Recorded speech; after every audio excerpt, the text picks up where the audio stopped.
प्रिय विद्यार्थियों नमस्कार। आपका Hindi Gurukul pro YouTube channel में स्वागत है।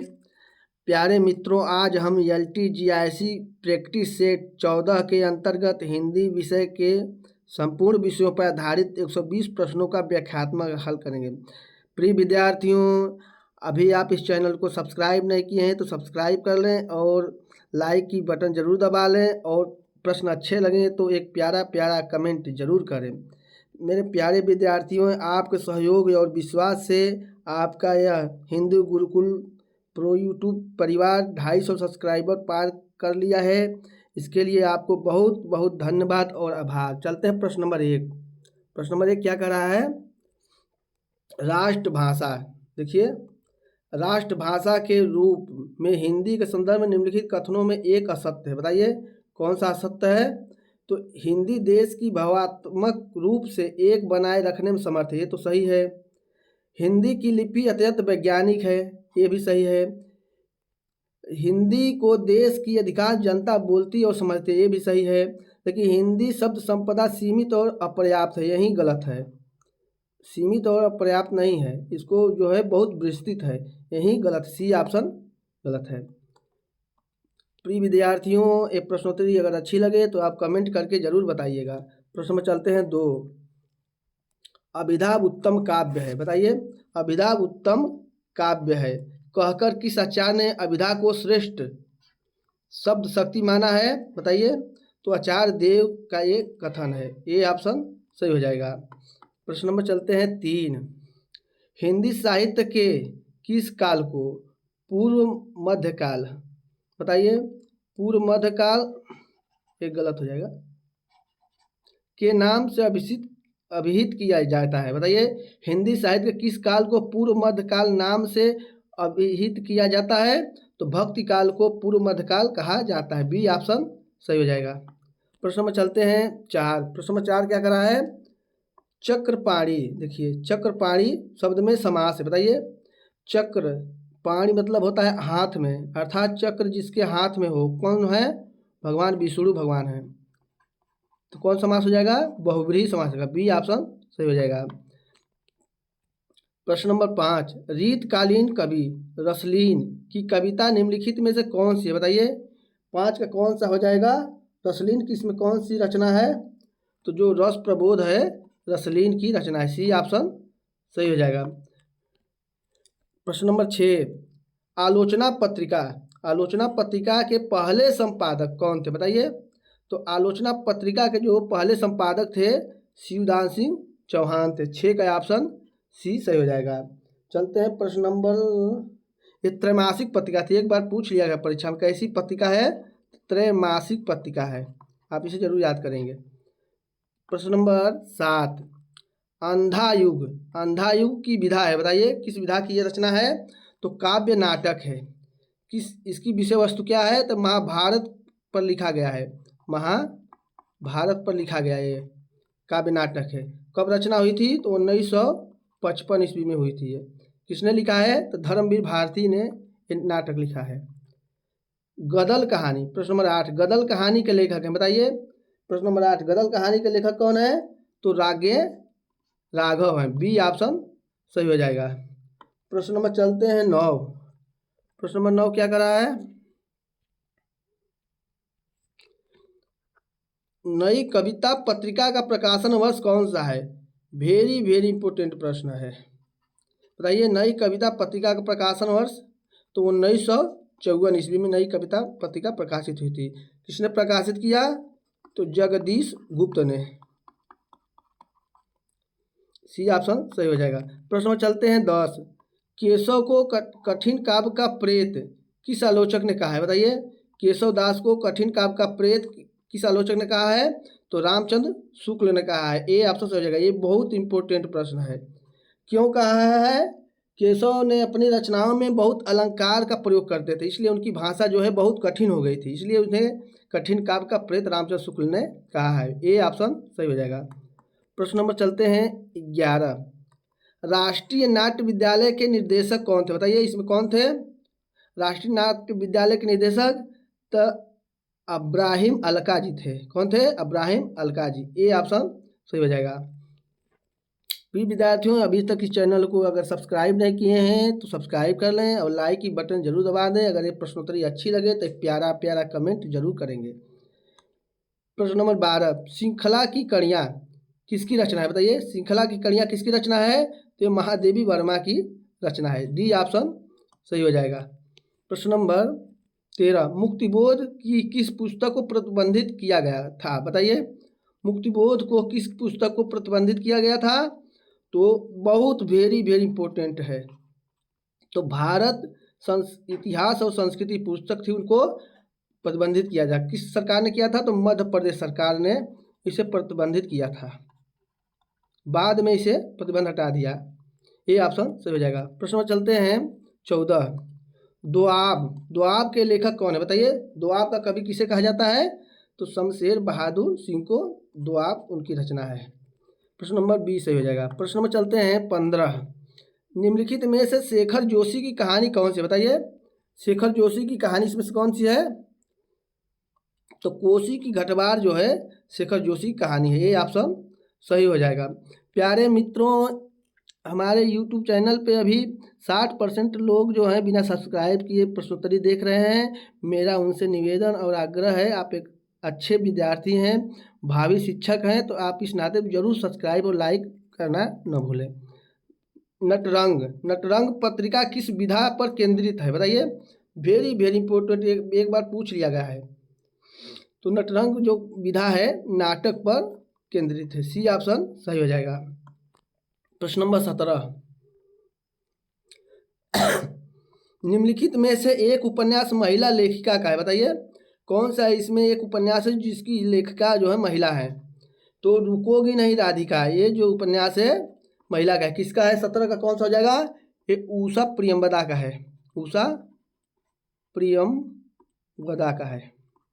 सी ऑप्शन सही हो जाएगा। प्रश्न नंबर चलते हैं 18। प्रश्न नंबर 18 क्या कर रहा है? घासीराम कोतवाल नाटक का मूल लेखक कौन है? बताइए, घासीराम कोतवाल किसका नाटक है? तो विजय तेंदुलकर का नाटक है। ए ऑप्शन सही हो जाएगा। प्रश्न नंबर 19, पटकथा। पटकथा कविता किस कवि ने लिखी है? तो पटकथा कविता धूमिल ने लिखा है। बी ऑप्शन सही हो जाएगा। धूमिल का पूरा नाम पूछ लेता है, तो इनका पूरा नाम था सुदामा पांडे धूमिल। प्रश्न नंबर चलते हैं 20, ध्वनि सिद्धांत के प्रवर्तक आचार्य कौन है? बताइए, ध्वनि सिद्धांत के इसमें प्रवर्तक आचार्य कौन है? तो आनंद वर्धन है। सी ऑप्शन सही हो जाएगा। प्रश्न नंबर 21, इन दुखिया आखियान को सुख सिर जोई नाही, देखत बने न देखत अन देखे अकुलाहे। उपयुक्त दोहा किस कवि का है? बताइए, 21 का ये उपयुक्त दोहा किस कवि का है? किसका हो जाएगा? बताइए, तो बिहारी का दोहा है। किसका है? बिहारी का दोहा। सी ऑप्शन सही हो जाएगा। उनकी बिहारी सस्यी रचना से लिया गया है। प्रश्न नंबर 22, बादशाह दर्पण के लेखक कौन है? बताइए, बादशाह दर्पण किसकी रचना है? तो भारतेंदु हरिश्चंद्र की रचना है। सी ऑप्शन सही हो जाएगा। प्यारे मित्रों, ये प्रश्नोत्तरी कैसी लग रही है? अगर अच्छी लग रही है तो आप कमेंट करके ज़रूर बताइएगा, और सब्सक्राइब नहीं किया तो सब्सक्राइब जरूर करिएगा। राम भक्ति में रसिक संप्रदाय की शुरुआत करने वाले हैं? बताइए, राम भक्ति में रसिक संप्रदाय की शुरुआत करने वाले कौन है? यहाँ रहेगा अग्रदास। कौन है? अग्रदास माने जाते हैं। ये ऑप्शन सही हो जाएगा। यही रसिक भावना लाने वाले थे। ये ऑप्शन सही हो जाएगा।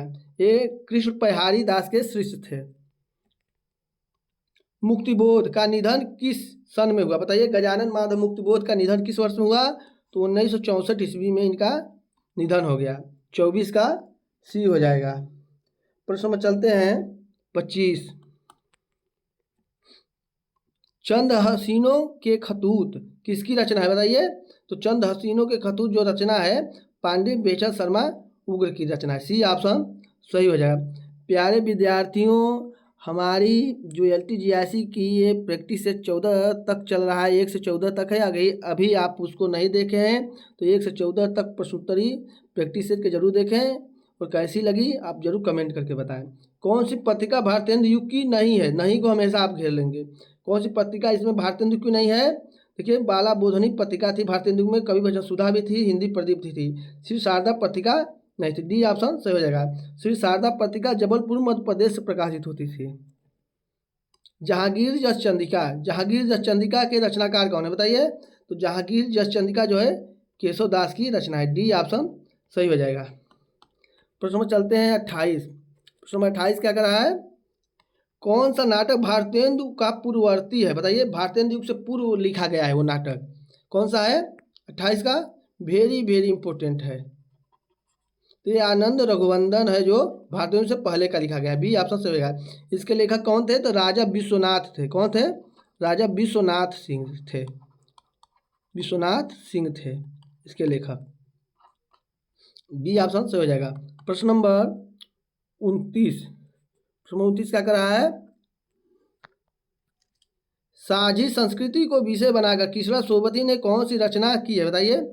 साझी संस्कृति को विषय बनाकर किशोरा सोबती ने कौन सी रचना इसमें से की है, तो जिंदगी नामा लिखा है किशोरा सोबती ने। किस पर लिखा है, तो पंजाब के ग्रामीण क्षेत्र था उसी का इसमें जीवन पर आधारित है। सी ऑप्शन सही हो जाएगा। प्यारे मित्रों, मेरा व्याख्या करने की शैली कैसी है आप उसे जरूर कमेंट करके बताइएगा। निम्नलिखित में एक कहानी शिव प्रसाद सिंह की है बताइए। इसमें कौन सी कहानी शिव प्रसाद सिंह की है। 30 का कौन सा हो जाएगा, तो कर्मनाशा की हार जो है कहानी शिव प्रसाद सिंह की है। बी ऑप्शन सही हो जाएगा। प्रश्न में चलते हैं 31। वस्तुनिष्ठ समीकरण ऑब्जेक्टिव कोरिलेटिव सिद्धांत के संस्थापक कौन है बताइए। कौन इसमें 31 का कौन सा हो जाएगा, तो इसका है टी.एस. इलियड है। बी ऑप्शन सही हो जाएगा। प्रश्न में चलते हैं 32। वेरी वेरी इंपॉर्टेंट कथन है, साहित्य जनसमूह के हृदय का विकास है। बहुत बार परीक्षा में पूछ लिया गया है। यह उक्त किस लेखक की है बताइए। यह किसने कहा है, तो बालकृष्ण भट्ट ने कहा है। डी ऑप्शन सही हो जाएगा। प्रश्न में चलते हैं 33। हरि नारायण व्यास का संबंध किस सप्तक से है बताइए। हरि नारायण व्यास जो थे 33 का कौन सा हो जाएगा, किस सप्तक के कवि थे, तो हरि नारायण व्यास दूसरे सप्तक के कवि थे। बी ऑप्शन सही हो जाएगा। प्रश्न में चलते हैं 34। निम्नलिखित में एक मनोवैज्ञानिक आलोचक है बताइए। इसमें कौन सा एक मनोवैज्ञानिक आलोचक है। 34 का कौन सा हो जाएगा, तो जो जॉर्ज लुकाच हैं वो मनोवैज्ञानिक हैं। ए ऑप्शन सही हो जाएगा। प्रश्न में चलते हैं 35। मनु भंडारी की कौन सी कृति राजनीतिक विषय पर आधारित है बताइए। मनु भंडारी की कौन सी रचना जो है राजनीतिक विषय पर आधारित है। 35 का कौन सा हो जाएगा, तो महाभोज जो है उनका है राजनीतिक विषय पर आधारित है। ए ऑप्शन सही हो जाएगा। प्रश्न नंबर 36। निम्नलिखित में एक जीवनी परक उपन्यास है बताइए। इसमें कौन सा उपन्यास जो है जीवनी परक है, तो ये खंजन नंदन जो उपन्यास है जीवनी परक है। किस पे, किसके जीवन पर आधारित है, ये सूरदास के जीवन पर आधारित है। किसने लिखा है, तो अमृतलाल नागर ने लिखा है। ए ऑप्शन सही हो जाएगा। प्रश्न में चलते हैं 37। प्रगतिशील लेखक संघ की स्थापना किस सन में हुई थी बताइए। ये भारत में कब, कहाँ में, भारत में, यहाँ लिख लीजिएगा। भारत में प्रगतिशील लेखक संघ की स्थापना किस सन में हुई थी, तो 1936 ईस्वी में हुई थी। बी ऑप्शन सही हो जाएगा। इसका प्रथम अधिवेशन भारत में कहाँ हुआ था, तो लखनऊ में हुआ था। इसके प्रथम अध्यक्ष कौन थे, तो मुंशी प्रेमचंद थे। प्रश्न नंबर 38। अभिव्यंजनावाद को भारतीय वक्रोक्तिवाद का विलायती उत्थान किसने कहा है। ये वेरी इंपॉर्टेंट प्रश्न है, कई बार पूछ लिया गया है। अभिव्यंजनावाद को भारतीय वक्रोक्ति का विलायती उत्थान किसने कहा है, तो रामचंद्र शुक्ल ने कहा है। बी ऑप्शन सही हो जाएगा। प्रश्न नंबर चलते हैं 39। मानो माई घन घन अंतर दामिनी, घन दामिनी दामिनी घन अंतर शोभित हरि ब्रिज भामिनी। उपयुक्त पंक्तियाँ किस कवि की है बताइए। 39 का कौन सा हो जाएगा, उपयुक्त पंक्तियाँ किसकी है, किसकी है बताइए। तो उपयुक्त पंक्तियाँ एक केशव दास की हैं। बी ऑप्शन सही हो जाएगा। प्रश्न में चलते हैं 40। किस कवि ने भक्ति, श्रृंगार और वीर रस तीनों विषयों पर अधिकार पूर्वक लिखा है बताइए। किस कवि ने इसमें भक्ति और श्रृंगार और वीर तीनों विषयों पर अधिकार पूर्व लिखा है, तो पद्माकर ने लिखा है। बी ऑप्शन सही हो जाएगा। ये किस काल के कवि थे, ये कमेंट करके जरूर बताइएगा। पद्माकर किस काल के कवि थे? निम्नलिखित शब्दों में एक शब्द हिंदी भाषा का नहीं है, चिन्हित कीजिए। बताइए इसमें कौन सा शब्द जो है हिंदी भाषा का नहीं है? तो नियर जो है हिंदी भाषा का नहीं है, डी ऑप्शन सही हो जाएगा। प्रश्न नंबर चलते हैं 42। कनक, कनक शब्द में निम्नलिखित अर्थों में से एक सही नहीं है। बताइए तो कनक का क्या एक सही नहीं है? तो कन्या कनक का अर्थ नहीं होता है, डी ऑप्शन सही हो जाएगा। कनक का अर्थ होता है सोना, कनक का अर्थ होता है धतूरा और कनक का होता है गेहूं। यहाँ आटा दिया है लेकिन गेहूं होता है, तो डी ऑप्शन सही हो जाएगा, यही सही नहीं है। प्रश्न नंबर 43। प्यारे मित्रों, अभी तक जो सब्सक्राइब नहीं किए हैं तो सब्सक्राइब जरूर कर लें और कमेंट करके बताएं प्रश्नोत्तरी कैसी लग रही है।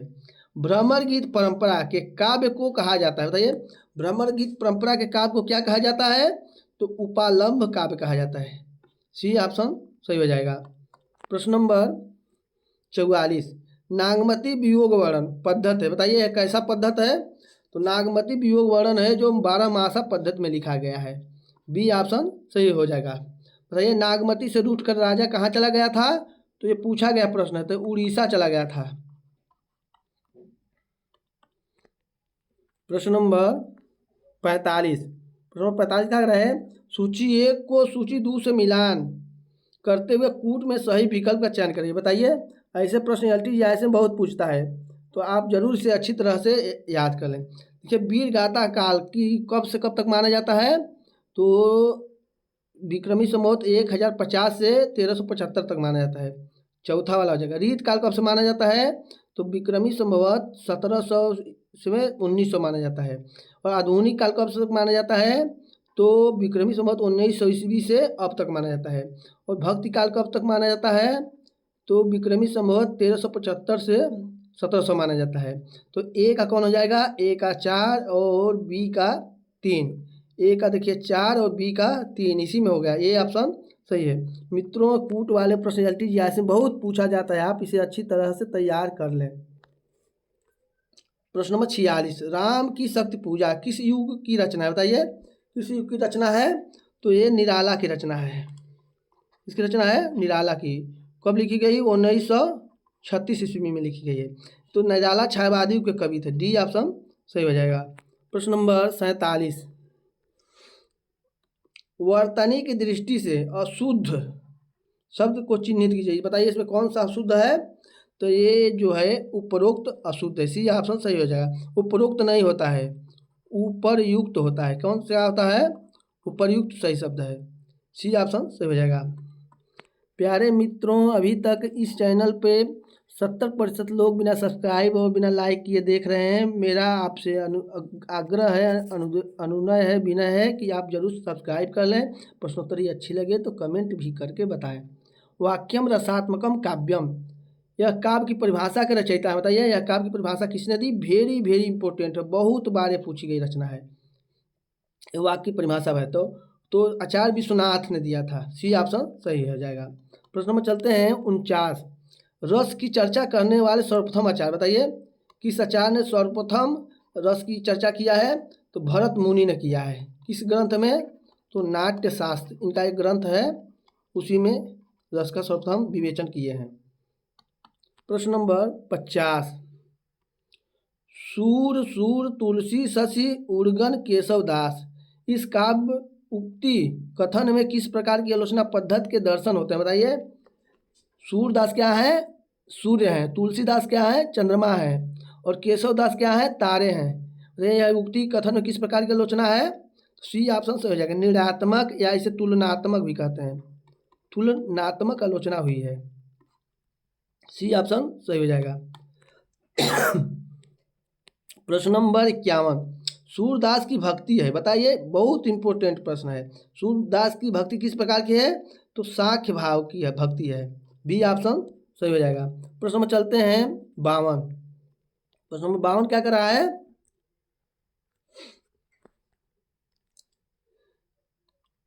किरीत भनीत भूल सब भल हो सोई, सुर सरि सम सब क हित होई। उपयुक्त चौपाई में भाव प्रकट होता है, बताइए कौन सा भाव प्रकट होता है? तो लोकमंगल का भाव प्रकट होता है, बी ऑप्शन से हो जाएगा। इस चौपाई के लेखक कौन है? तो तुलसीदास है। कौन है? तुलसीदास की ये चौपाई है। प्रश्न नंबर चलते हैं 53। चतुर्मास, चतुर्मास शब्द का में समास है, बताइए चतुर्मास में कौन सा समास है? चतुर माने होता है 4 मास, अर्थात हो गया संख्यावाची संघ में द्विगु समास होता है। बी ऑप्शन सही हो जाएगा। प्रश्न नंबर चलते हैं 54। प्रश्न नंबर 54 क्या कर रहा है? केधों व्योम वीथिका भरे हैं, भूमि धूमकेतु उपयुक्त में अलंकार है, बताइए इसमें कौन सा अलंकार है? इस पंक्ति में कौन सा अलंकार है? तो संदेह अलंकार है। बी ऑप्शन सही हो जाएगा। प्रश्न नंबर चलते हैं 55। प्रश्न नंबर 55 क्या कर रहा है?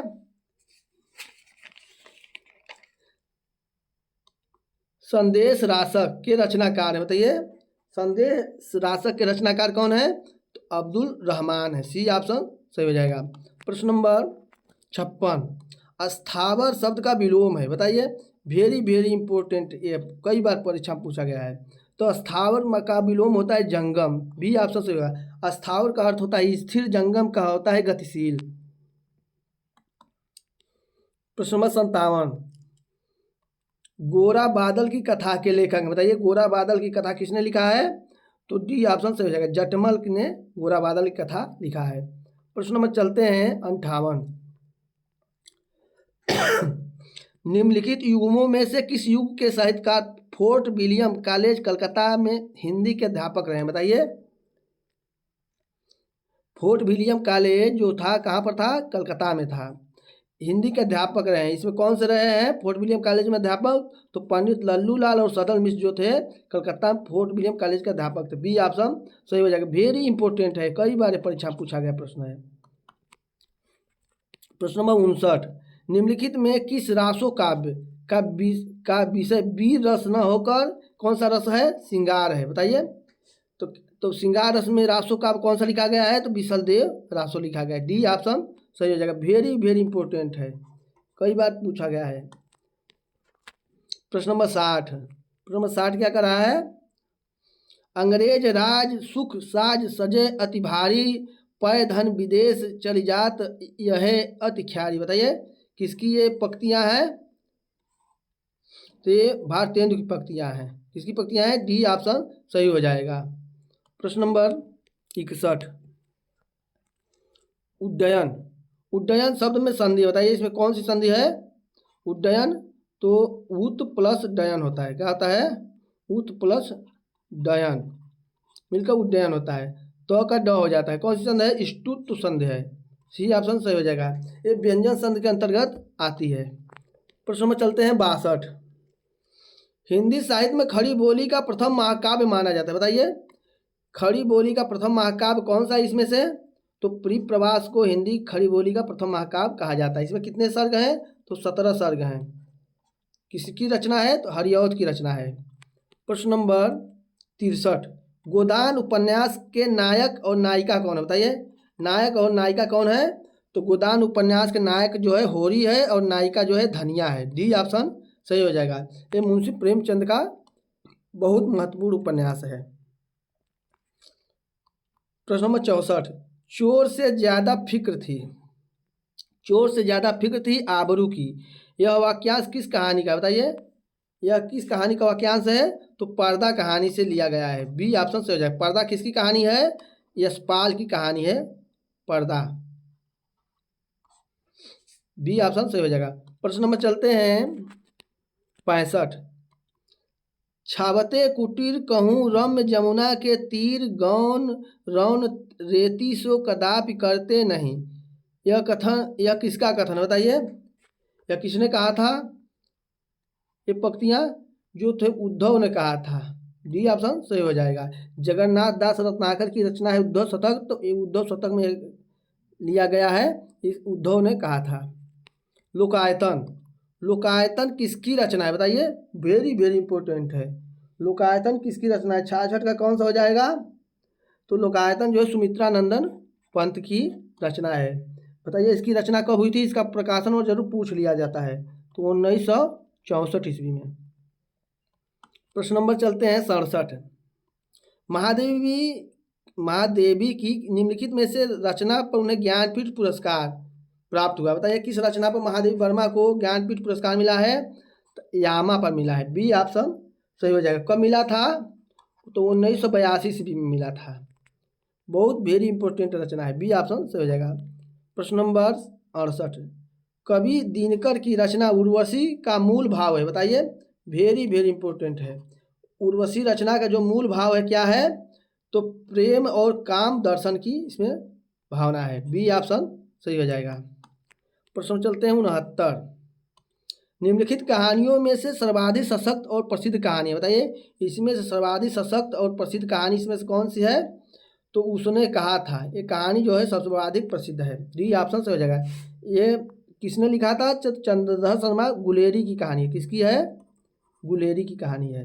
कब लिखी गई? तो 1915 ईस्वी में लिखी गई। ये प्रथम विश्व युद्ध की पृष्ठभूमि पर लिखी गई कहानी मानी जाती है। प्रश्न नंबर 70, निम्नलिखित में से एक युग्म सही नहीं है, बताइए। कौन सा युग्म सही नहीं है? उसे चिन्हित कीजिए। जो है पुनर्नवा जो है हजारी प्रसाद द्विवेदी का, ये तो सही है। तितली जो उपन्यास है जयशंकर प्रसाद का, ये सही है। अमृत और विष जो है अमृत नागर का, ये भी सही है। लेकिन त्यागपत्र जो है भगवती चरण वर्मा का नहीं है। डी ऑप्शन सही है। किसका है? तो ये जैनेन्द्र का उपन्यास है। डी ऑप्शन सही हो जाएगा। प्रश्न चलते हैं 71, नीलोत्पलम शब्द में समास है, बताइए। नीलोत्पलम मतलब होता है नीला, उत्पल, उत्पल का अर्थ होता है कमल, अर्थात कर्मधारय समास हो जाएगा। डी ऑप्शन सही हो जाएगा। प्रश्न नंबर 72, सन्नाटा निबंध के लेखक है, बताइए। सन्नाटा किसका निबंध है? तो अज्ञेय का निबंध है। बी ऑप्शन सही हो जाएगा। प्रश्न नंबर 73,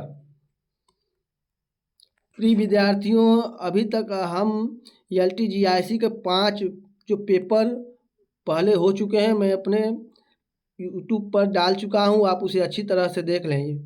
जो LT के पेपर 2018 और 2015, 2012, 2009 और 2014 के मैं पेपर डाल चुका हूं अपने यूट्यूब पर, आप उसे अच्छी तरह से तैयार कर लें और इसे मिला लें कैसे कैसे प्रश्न पूछे जाते हैं। जिन खोजा तीन पाइयाँ गहरे पानी पैठ, इस कथन का आशय है, बताइए। ये जिन खोजा तीन पाइयाँ गहरे पानी पैठ, इस कथन का क्या आशय है? तो आशय है कि सफलता उसी को प्राप्त होती है जो परिश्रम और संघर्ष करता है। ये ऑप्शन सही हो जाएगा। प्रश्न नंबर 74, मुमुक्षु, मुमुक्ष शब्द का सही अर्थ बताइए। मुमुक्ष शब्द का सही अर्थ क्या है? तो मोक्ष की कामना, कामना को इच्छा भी कहते हैं। क्या कहते हैं? इच्छा। मोक्ष की इच्छा रखने वाला मुमुक्ष होता है। बी ऑप्शन सही हो जाएगा। प्रश्न नंबर 75, सूची 1 को सूची 2 से सुमेलित कीजिए तथा सही कूट में सही विकल्प का चयन करिए, बताइए। इसमें आपको सूची 1 से सूची 2 को मिलान करना है। कौन सा हो जाएगा? अपना अपना भाग किसका है? जैनेन्द्र का है।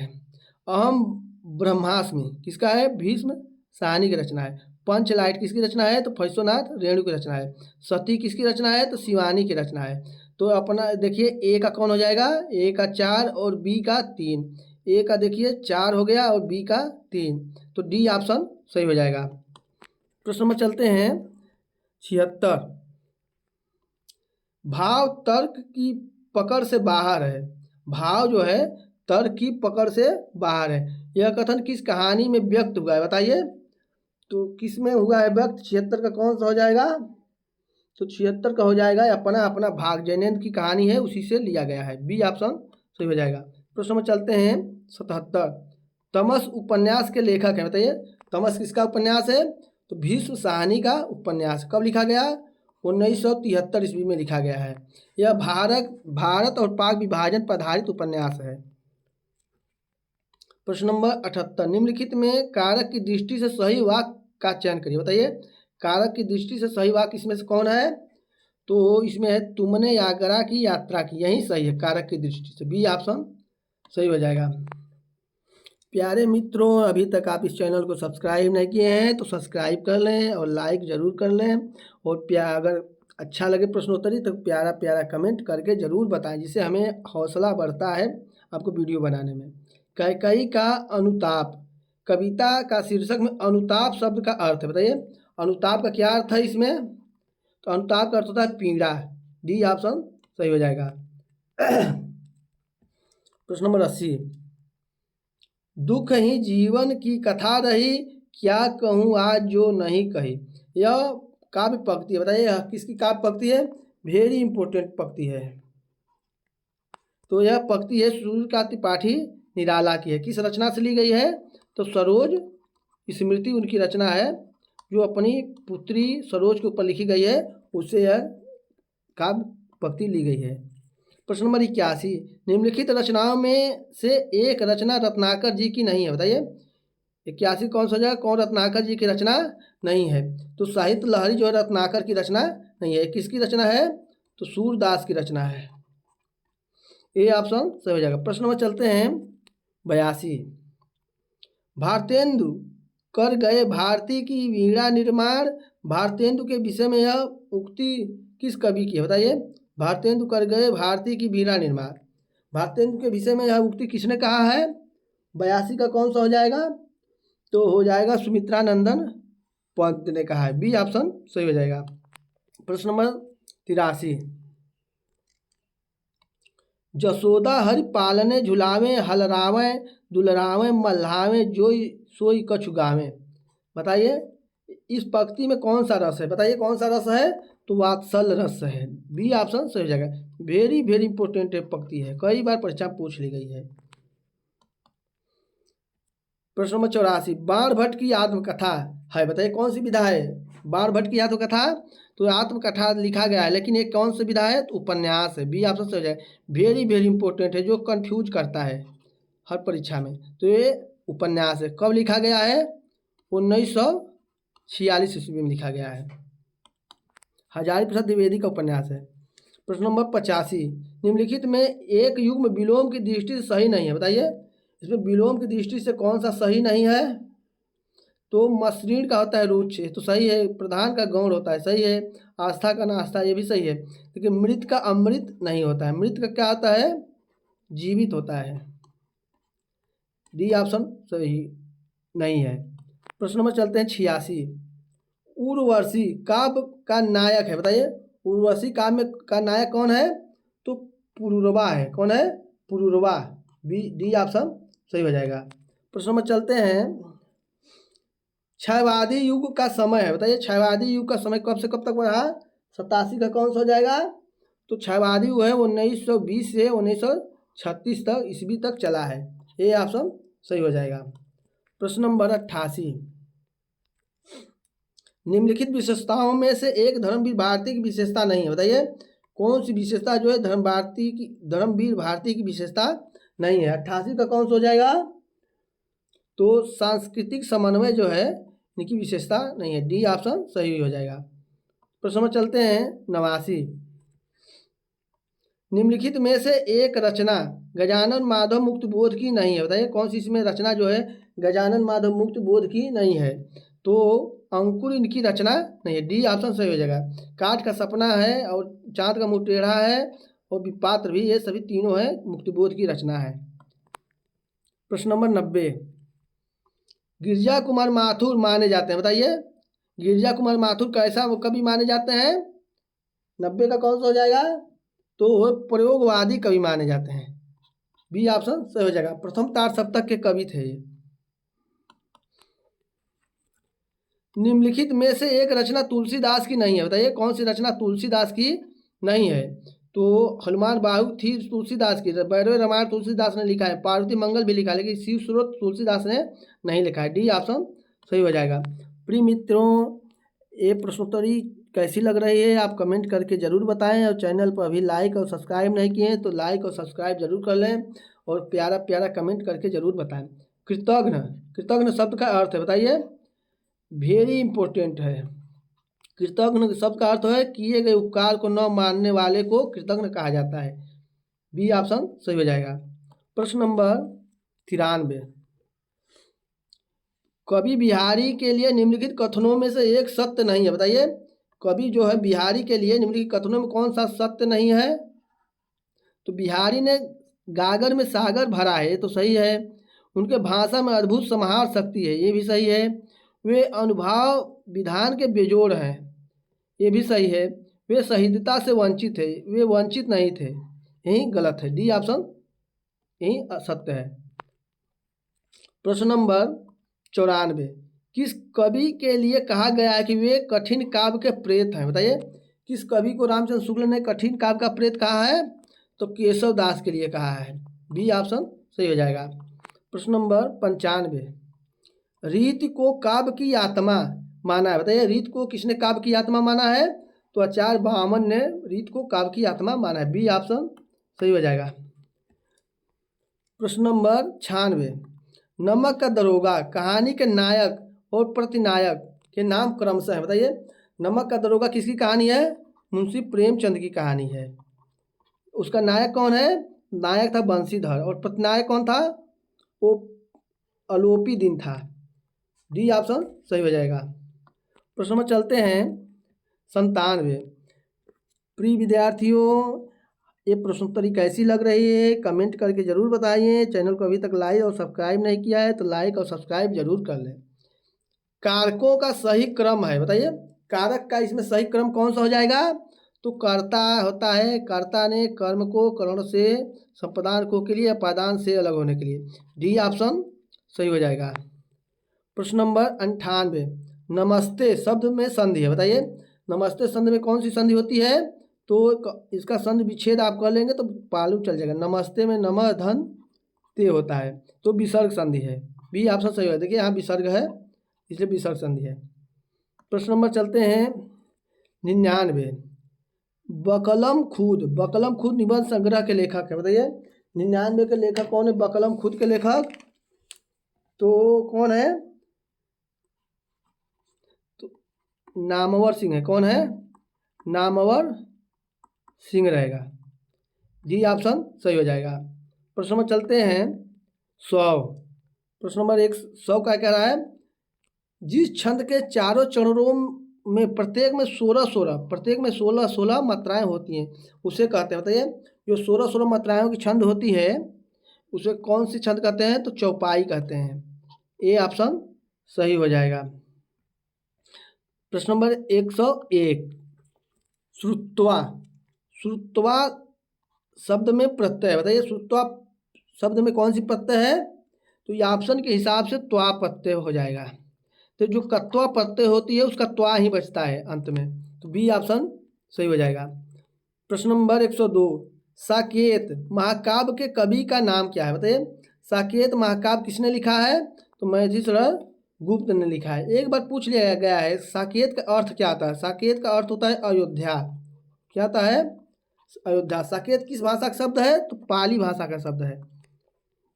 प्रश्न नंबर 103, किसे आधुनिक हिंदी काव्य जगत की मीरा कहा जाता है? बताइए, किसे आधुनिक हिंदी जगत की मीरा कहा जाता है? तो महादेवी वर्मा को आधुनिक युग की मीरा कहा जाता है। डी ऑप्शन सही हो जाएगा। ये वेदना की कवित्री भी मानी जाती है। रीत काल के कवि घनानंद किस काल के थे? रीत काल के। घनानंद एक काव्य धारा का प्रतिनिधित्व करते हैं। बताइए, घनानंद किस काव्य धारा का प्रतिनिधित्व करते हैं? तो ये घनानंद थे जो रीत मुक्तक काव्य धारा के कवि थे। उसे स्वच्छंद काव्य धारा भी कहा जाता है। डी ऑप्शन सही हो जाएगा। घनानंद की प्रेमिका का क्या नाम था? बताइए, ये प्रश्न पूछ लिया गया है। इनका प्रेमिका का नाम सुजान था। नासकेतोपाख्यान के लेखक हैं। नासकेतोपाख्यान किसकी रचना है? तो सदल मिश्र की रचना है। बी ऑप्शन सही हो जाएगा। प्रिय विद्यार्थियों, अभी तक इस चैनल पे 70% लोग बिना सब्सक्राइब के देख रहे हैं। मेरा उनसे बार बार आग्रह है कि वे सब्सक्राइब कर लें और वीडियो ज़रूर देखें, और आप ही की सेवा में ये निःशुल्क समर्पित है। और आप विद्यार्थी हैं, खुद समझदार हैं, सब्सक्राइब और लाइक करके ज़रूर बताएं। कब तक पुकारूं रचना के लेखक हैं। बताइए, कब तक पुकारूं किसकी रचना है? ये रचना है रागे राघव की। डी ऑप्शन सही हो जाएगा। प्रश्न नंबर 107, अब पछताए होत का जब चिड़िया चुग गई खेत का अर्थ है। बताइए, अब पछताए होत का जब चिड़िया चुग गई खेत, इस लोकोक्ति का क्या अर्थ है? तो अवसर बीत जाने के बाद पश्चाताप करने से क्या लाभ, यही इसका अर्थ हो जाएगा। ए ऑप्शन सही हो जाएगा। प्रश्न नंबर चलते हैं 108। 108 क्या कर रहा है? निम्नलिखित शब्दों में एक शब्द सूर्य का प्रवाची नहीं है। बताइए, कौन सा शब्द है जो सूर्य का प्रवाची नहीं है? तो पतंग का अर्थ होता है सूर्य, भास्कर का भी अर्थ सूर्य है, मार्तंड का भी सूर्य है, लेकिन विधु का अर्थ सूर्य नहीं होता है। इसका अर्थ होता है चंद्रमा होता है। डी ऑप्शन सही हो जाएगा। प्रश्न नंबर 109, निम्नलिखित में से एक कवि कृष्ण भक्त कवि नहीं है, बताइए कौन सा इसमें से कृष्ण भक्त कवि नहीं है। तो पद्माकर जो है कृष्ण भक्त कवि नहीं है, डी ऑप्शन सही हो जाएगा। प्रश्न नंबर 110, गागर में सागर भरने का आशय, बताइए गागर में सागर भरने का आशय क्या होगा। तो थोड़े शब्दों में व्यापक अर्थ भर देना, बी ऑप्शन सही हो जाएगा।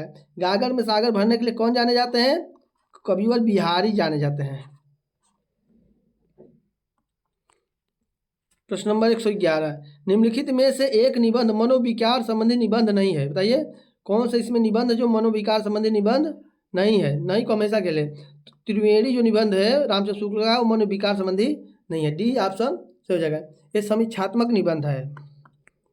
प्रश्न नंबर 112, हिंदी साहित्य का आदिकाल, यहाँ रहेगा साहित्य रहेगा, बताइए हिंदी साहित्य का आदिकाल रचना के लेखक हैं, बताइए हिंदी साहित्य के आदिकाल रचना किसकी है। तो हजारी प्रसाद द्विवेदी की रचना है, बहुत इंपॉर्टेंट है, इसको जरूर याद करें, बी ऑप्शन सही हो जाएगा। प्रश्न नंबर 113, निम्नलिखित में से एक रचना यात्रा साहित्य से संबंधित नहीं है। दे कौन सी रचना इसमें यात्रा साहित्य नहीं है। तो मैंने सील पहुंचाई ये यात्रा साहित्य नहीं है, डी ऑप्शन सही हो जाएगा। ये किसकी रचना है। तो विद्यानिवास मिश्र की रचना है। चित्रलेखा 114, चित्रलेखा नामक कृति है, बताइए चित्रलेखा कृति कैसी विधा है। 114 कौन सा हो जाएगा, तो उपन्यास है, डी ऑप्शन सही हो जाएगा। किसका है, भगवती चरण वर्मा का उपन्यास है।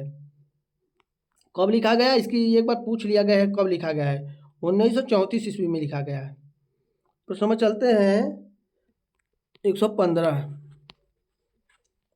प्रिय विद्यार्थियों ये प्रश्नोत्तरी कैसी लग रही है आप कमेंट करके ज़रूर बताइए, और अभी तक सब्सक्राइब और लाइक नहीं किए हैं तो सब्सक्राइब लाइक ज़रूर कर लें। निम्नलिखित उपन्यासों में से एक के लेखक जयशंकर प्रसाद नहीं है, बताइए कौन सा उपन्यास जयशंकर प्रसाद ने नहीं लिखा है। तो इसमें जो भिखारी उपन्यास है जयशंकर प्रसाद का नहीं है, डी ऑप्शन सही हो जाएगा। जयशंकर प्रसाद का ये अधूरा उपन्यास है, कौन सा उपन्यास है, अधूरा, ये बहुत बार पूछा गया, इसे जरूर याद कर लेंगे। इरावती जो है उनका अधूरा उपन्यास है, तो डी ऑप्शन इसका सही हो जाएगा। प्रश्न नंबर चलते हैं 116, आन का मान नाटक के लेखक है, बताइए आन का मान नाटक कौन लिखा है। तो यह हरिकृष्ण प्रेमी का नाटक है, बी ऑप्शन सही हो जाएगा। 117 का कौन सा हो जाएगा, बताइए निम्नलिखित में एक महिला कथाकार नहीं है, इसमें से कौन महिला कथाकार नहीं है। तो उषा प्रेमवदा तो महिला कथाकार है, ममता कालिया भी महिला कथाकार हैं, और मेहरुनिशा परवेज भी महिला कथाकार है, लेकिन उषा भंडारी नहीं है, ये नाम गलत है। कौन है, मन्नू भंडारी रहना चाहिए, यहाँ पे कौन रहना चाहिए, मन्नू भंडारी रहना चाहिए, लेकिन उषा भंडारी दे दिया, यही गलत है, सी ऑप्शन सही हो जाएगा। प्रश्न नंबर 118, यूँ ऐसा संसार है जैसे सेमल फूल, यह काव्य पंक्ति है, बताइए यह किसकी पंक्ति है। यूँ ऐसा संसार है जैसे सेमल फूल, तो कबीरदास की पंक्ति है, वेरी वेरी इंपॉर्टेंट है। प्यारे मित्रों ये प्रश्नोत्तरी कैसी लग रही है आप कमेंट करके ज़रूर बताइएगा, और चैनल पर भी नए हैं या सब्सक्राइब नहीं किए हैं तो सब्सक्राइब जरूर कर लीजिएगा। ठीक है, सूची 1 से सूची 2 को मिलान करना है, सुमेलित करते निम्नलिखित कूटों से विकल्प को चुनना है। तो कौन सा हो जाएगा बताइए। तो कर्ता की कौन चिन्ह होता है, तो कर्ता ने होता है, क्या होता है, कर्ता ने। कर्म को होता है, अपादान से अलग के संबंध में होता है, और संपादान को के लिए। तो कौन सा हो जाएगा, ए का कौन हो गया 4 और बी का 3, देखिए ए का 4 हो गया और बी का 3 हो गया, तो डी ऑप्शन सही हो जाएगा। प्रश्न नंबर 120, प्रश्न नंबर 120 क्या करा है, निम्नलिखित काव्य पंक्तियों में एक में उपमा अलंकार, बताइए इसमें किसमें उपमा अलंकार है। तो देखिए उपमा अलंकार का वाचक सिद्ध शब्द होता है सरिस, क्या होता है सरिस, देखिए सा से सी सम और सरिस जिसमें वाचक शब्द लगे हैं उपमा अलंकार होता है। यह कौन सा अलंकार है, ये रूपक अलंकार बी वाला। सी वाला कौन सा अलंकार है, संदेह अलंकार है। डी वाला कौन अलंकार है, विभावना अलंकार है। तो इस प्रकार इसका ऑप्शन ए सही हो जाएगा। प्यारे मित्रों ये प्रश्नोत्तरी कैसी लगी आप कमेंट करके ज़रूर बताइएगा। आपका हिंदी गुरुकुल चैनल आपके सहयोग से 250 से अधिक सब्सक्राइबर हो गए। इसके लिए आपको बहुत बहुत धन्यवाद और आपका ये चैनल आभार व्यक्त करता है और आपकी प्रश्नोत्तरी हमेशा चलती रहेगी। आप अच्छी तरह से LT GRC TGT PGT की तैयारी करें। आपका चैनल ये आपके लिए निःशुल्क समर्पित रहेगा। प्रिय भाइयों बहनों, अभी तक जो सब्सक्राइब और लाइक नहीं किया, सब्सक्राइब लाइक कर लें और प्रश्न अच्छे लगे हो तो ज़रूर कमेंट करके बताइए। नमस्कार, राधे राधे।